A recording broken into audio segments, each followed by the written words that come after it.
Samsung A32 এই জায়গায় গেছি, সামনে কইছি যাবো আমি, সামনে যাইতে যাইতে একটু পরে পকেটে হাত দিয়েছে, ফোন নাই কে। এগুলা ভাই কি হইতাছে? সেই জায়গায় ভাই কোনো গ্যাং আছে, গ্যাং ছাড়া ভাই এগুলো সম্ভব না। এই ফোন নিছে, এটার প্রতিবাদ চাই ভাই। ফোন ভাই হারাইছে, এটার প্রতিবাদ চাই।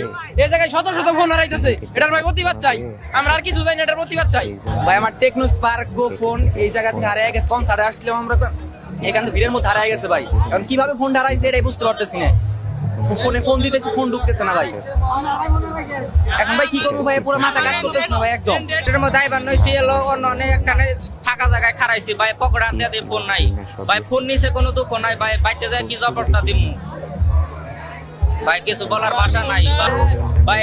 রেডমি আবার স্যামসাং ফোন হারাইছে ভাই, স্যামসাং হারাইছে ভাই এই গেড়ে দিকে ভাই। আমার ফোন কিনছে ভাই 22,000 টাকা দিয়ে, কেবল 3 দিন হইছে ভাই।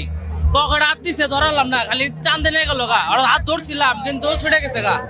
ভাই গেটের এখানে প্রচুর পরিমাণে ফোন চুরি হচ্ছে ভাই। মানে ভিড়ের মধ্যে যে যেমন পাচ্ছে ভাই সেরকম ভাবে ভাই পকেট হাতে নিচ্ছে ভাই। হাত পকেট ধরছি, হাত ছাড়া ভাই কেউ ভাই বের হন না এখানে ভাই, কারণ অবস্থা খুবই খারাপ ভাই। হাতটা ধরছে ভাই, ফোন চুরি হচ্ছে ছুটে চুরি করছে এখন মাত্র 2000 টাকা চুরি করছে এখন এই মাত্র।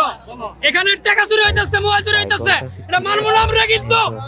সিরা খেয়ালাম কিন্তু ধরে পাইলে কিন্তু খবর হইব, কেন নেব হইব স্টোরের ভিতরে। এত যদি সিকিউরিটি থাকতে, সিকিউরিটি থাকতে একটু সহায় এরকম হইব কি লাগা? মানুষের মনে টাকা থাকে না, ফোন থাকে না, এটা আমরা কিছু শুনতে পাইতেছি। এখানে আইসা প্রতিটা পোলাপানের সবকিছু হারাইতেছে, এটা কি হইব? এটা কিন্তু হইব না। এখন আমরা কি করব? করবোটা কি এখন আমরা? আমার একটা ফোন হারাইছে, আমাদের দুইটা নিচে এই গেট থেকে ঢোকার সময় মোবাইল মারছে। নিজের পক্ষে 500 মোবাইল চুরি হয়েছে আজকে। আমার বন্ধুর মোবাইল নিছে ভাই। কোনো সেফটি নাই ভাই, এখানে সেফটি দরকার ভাই, গেটে সেফটি দরকার অবশ্যই ভাই। গেটে থেকে ফোন চুরিতেছে, এই জায়গা থেকে ফোন চুরিতেছে না, সব এই গেটে থেকে ফোন চুরিতেছে।